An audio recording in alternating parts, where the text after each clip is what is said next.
A Lekki shooting eyewitness who testified before the Lagos State ENDSARS judicial panel is attacked for giving her testimony, while a member of the panel is also being threatened.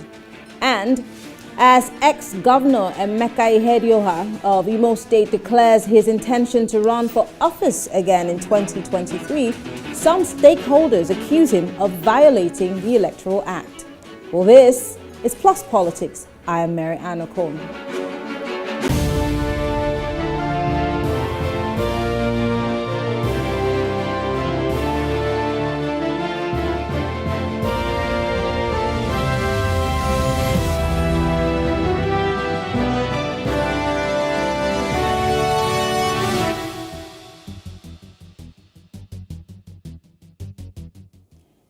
An eyewitness who testified before the Lagos State Judicial Panel on police brutality has announced that she was attacked for giving a testimony to the panel.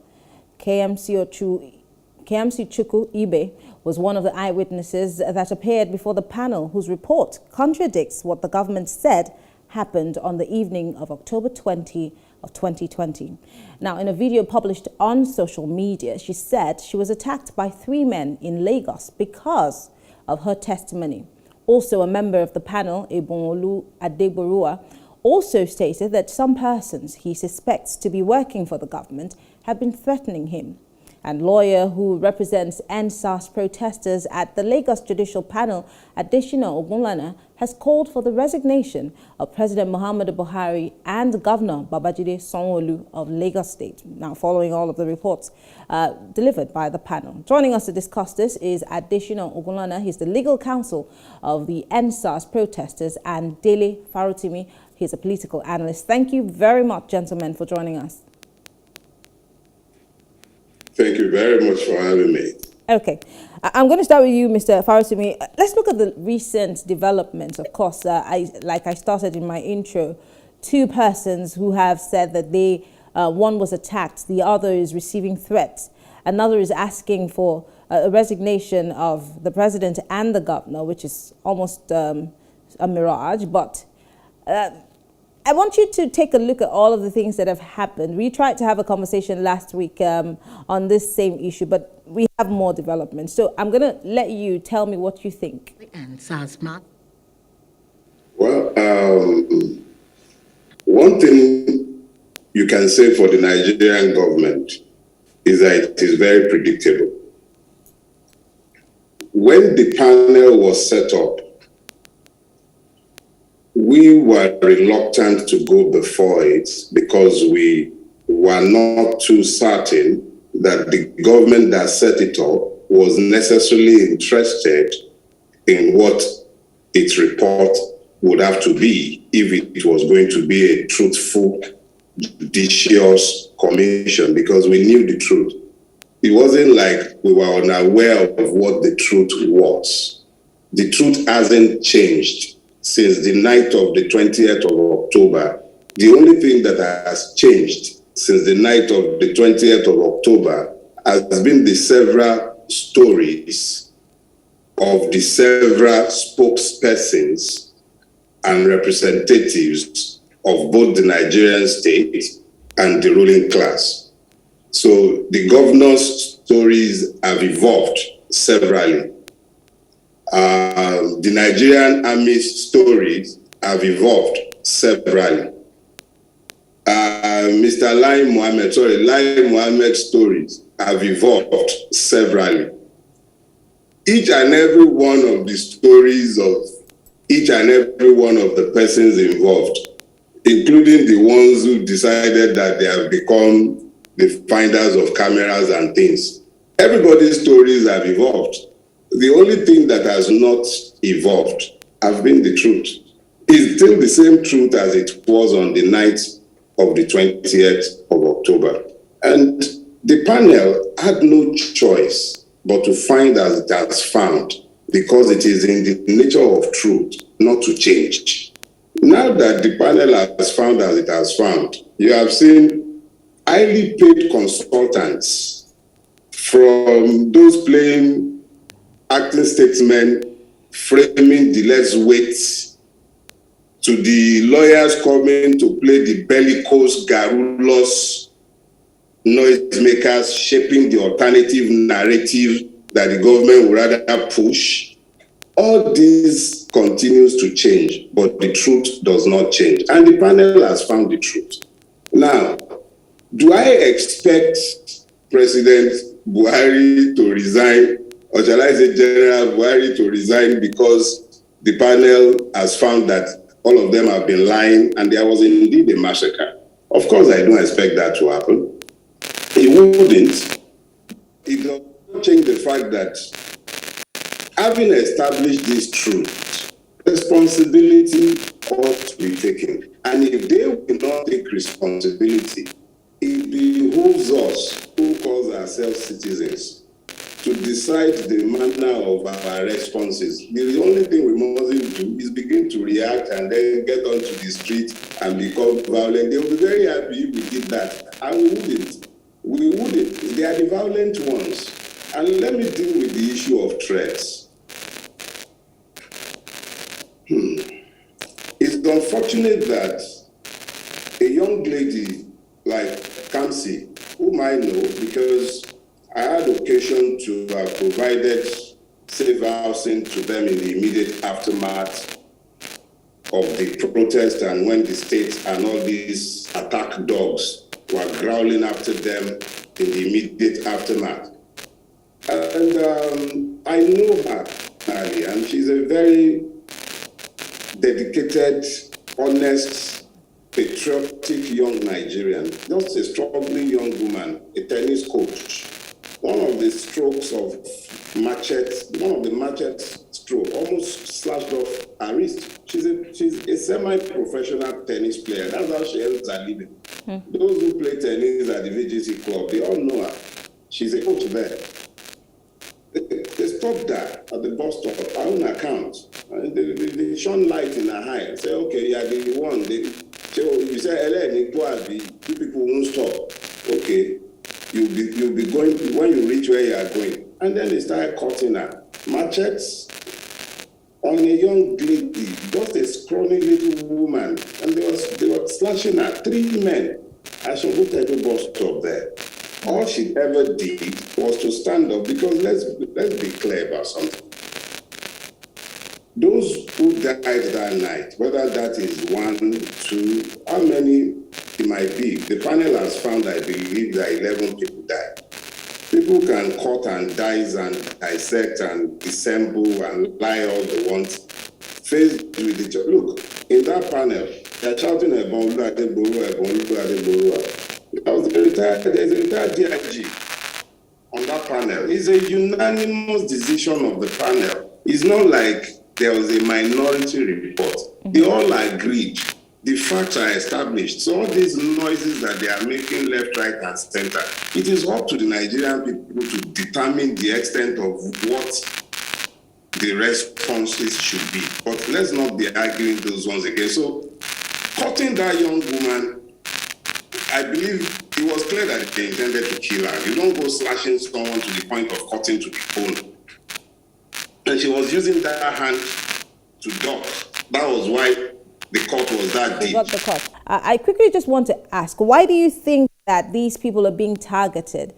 Don't forget, Mr. Adegboruwa has said that he feels that the people who are threatening him are agents of government. And Kamsi also is thinking in that same direction. Why do you think that these people are being targeted? What would be the end game? Listen, back in February this year, I was fortunate to become privy to a plot to murder me. I wrote 2 petitions. One was addressed to the director of the DSS in Lagos State. The second was addressed to the Lagos State Commissioner of Police. I mentioned the names of 2 persons who were involved in that plot. I never disclosed the names of these persons to the press, and I do not intend to, in order not to scandalize anybody. But I made a report in writing to both agencies of government. I believe about a month later, the DSS got in touch with my lawyers to inform my lawyers that that would be a responsibility for the police and that they wouldn't be getting involved in that. The police, I believe, got in touch almost 2 months later and asked me to come and adopt my petition, which I did. This is, I believe, 9 months later, after the petition was written. I have not received a single phone call from the police. And even if one were to be sent to me now, I do not intend to honor it, because I now believe that there is a confluence of power in Lagos State that is determined to keep the truth of what happened at the Lekki toll gate as quiet as it can possibly be, even if that means killing people.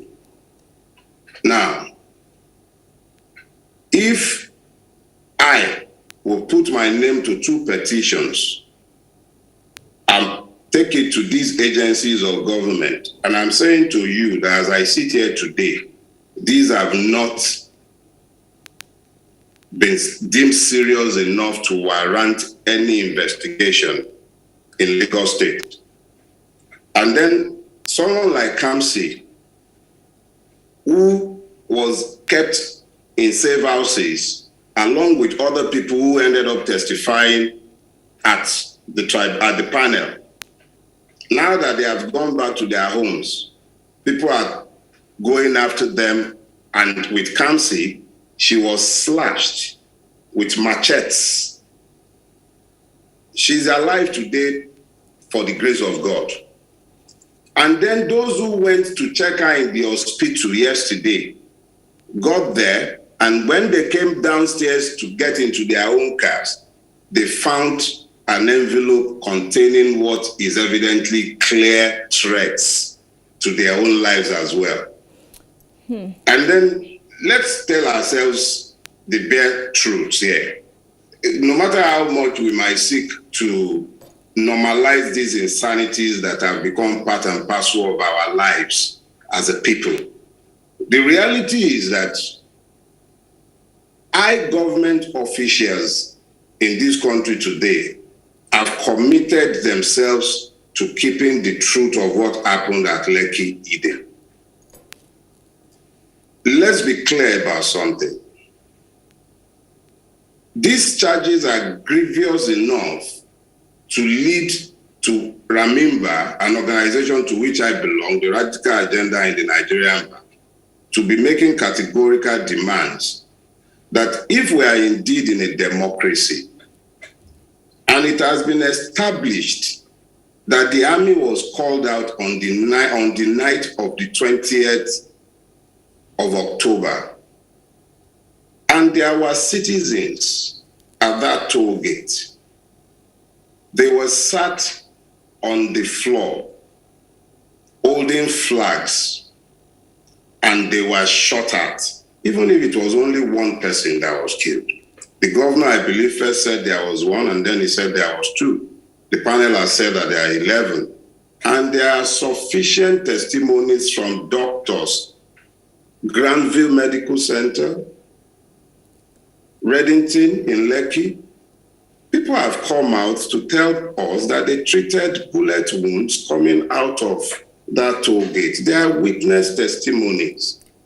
LCC has studiously refused to turn over the recordings at that toll gate that would clearly tell the truth of what happened that night. And people have committed, the Minister for Information, that is the spokesperson for our country, the person who is speaking for Nigeria, is denying the humanity of those that were killed in that place. Why does the truth become an offense in this country? Why?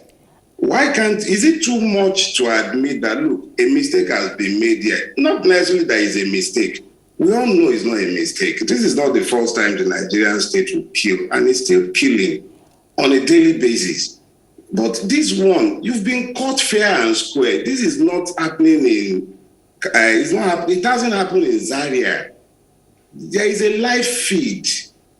The Zaria one is bad enough. 340 something human beings, I believe, 347 or so. That's something a panel of inquiry established. They are not even arguing that one anymore. It's about minimizing the numbers. So it's not something new.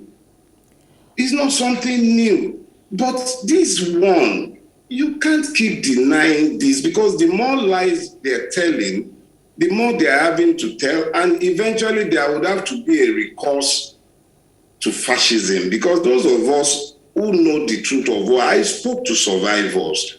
I'm not going to accept these lies you are telling and help you normalize it. And it's not going to end killing any one of us or injuring people, threatening people. It won't change anything. But can I come in here quickly? And yes, I'm not please. In any way trying to hold brief for the government of Lagos State or any of those people. But could this also be that the people who are carrying out these threats, or those who lynched or tried to kill Kamsi, could have been some imposters or people who are overzealously supporting governments at whether the state level or the federal government? Because we saw a pro-government group when the protests were going on last year, and we saw the same people sometime this year too. So could it be the handiwork, I'm just asking, of people who are probably overzealously trying to support the government stand? And might not necessarily be the government, because I'm wondering, why would a government stupidly do a thing like that, knowing that there will be a blowback of sorts? Let me put it this way. I would answer the last one first. Stupidity is in the nature of Nigerian governance. It's nothing new.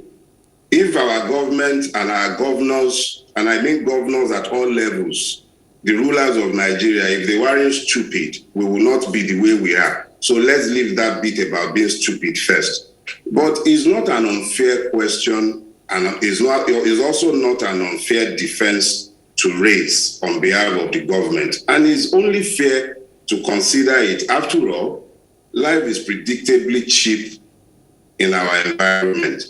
But the problem with that assumption or any such defense on behalf of the government would demand that we must ignore the evidence of our own heights.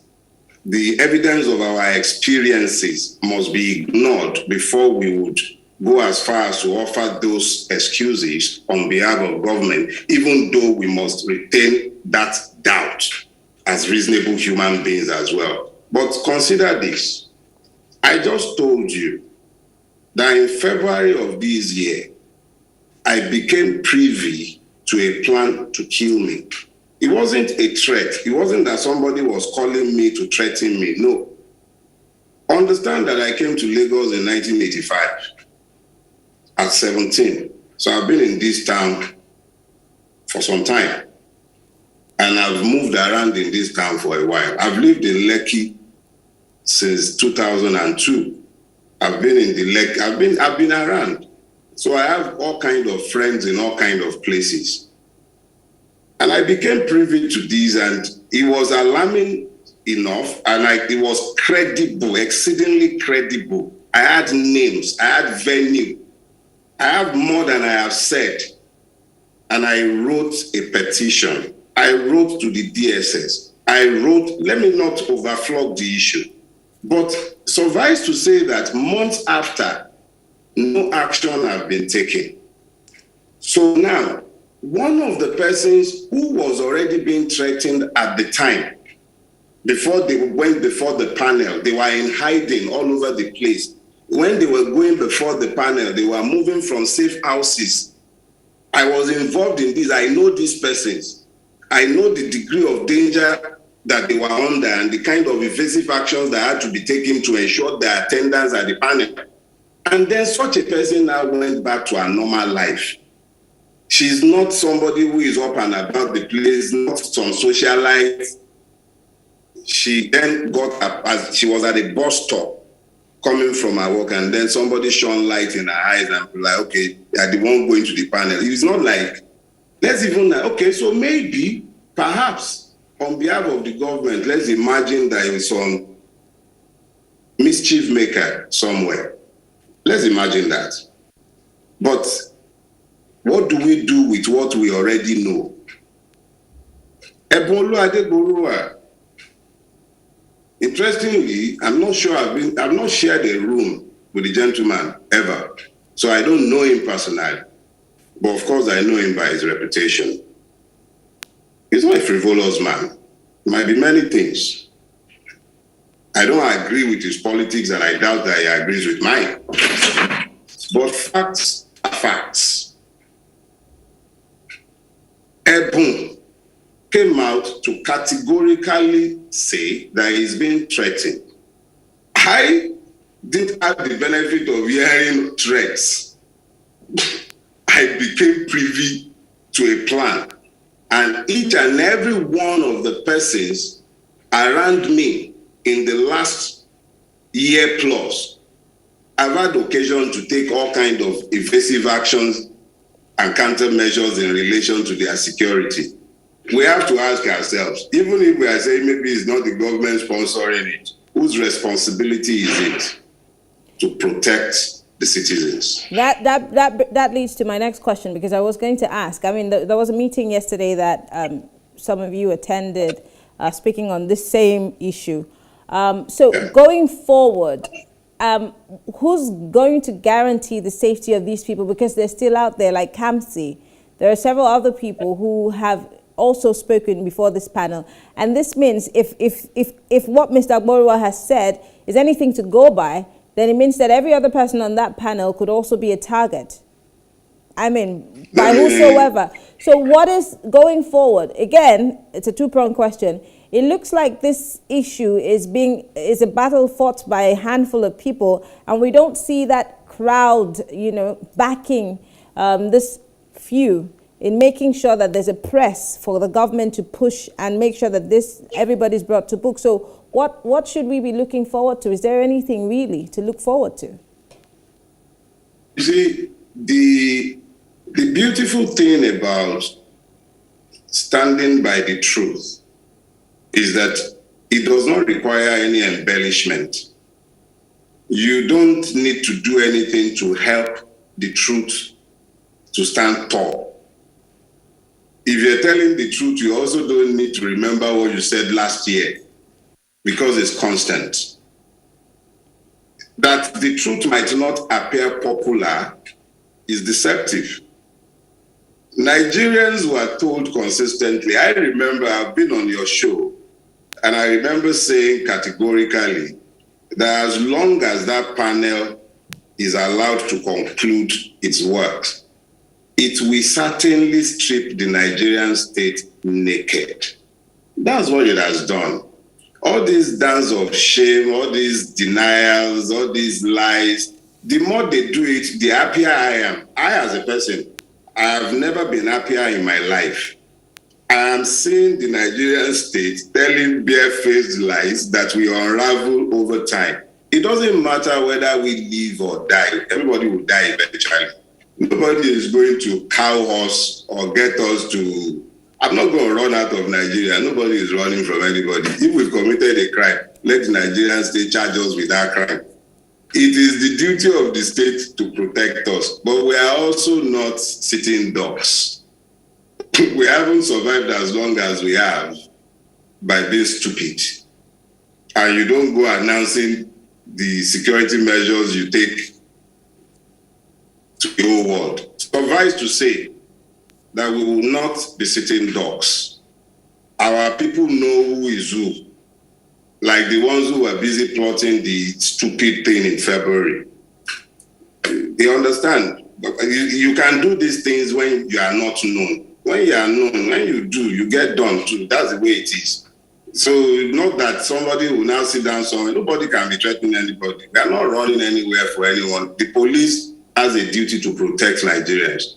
When they are done with their partisanship, they will still remember their primary duty. It's not up to us. It's up to the state to protect us as citizens. But Mr. Lai Mohammed just recently, I mean, he somewhat made a joke of, everything that has been said. Every Nigerian was earnestly waiting for the federal government to speak on this issue, and they kept saying that the panel's reports may not necessarily be presented to the federal government. They might not have a hand in it, etc., etc. But today, Mr. Mohammed is calling it tails by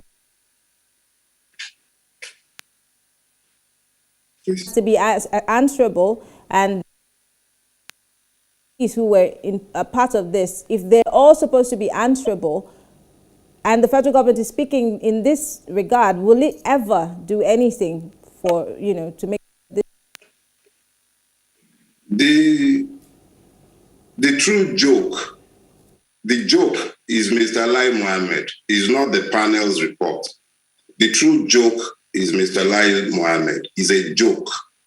It's a joke because I might be the only Nigerian who wasn't holding my breath waiting for him to talk, because it was always predictable what he would have to say. They've been saying the same thing they've been saying in different varying positions for the last 1 year. They have no choice. As long as they have to continue pretending that we are a democracy, they cannot hold up to what they have done. But they will not always remain in power. Men come and go. Seasons end. Muhammadu Buhari will leave power in 2023. He does not have the capacity to own up to what he did. None of them would dare to own up to what they did. They committed crimes. That was what they did. And they have to keep lying. And let's be clear about something, because some of us tend to get this twisted. The international community is clear. They know what happened. They know what happened, but it is not in their own interest to also admit to what they know.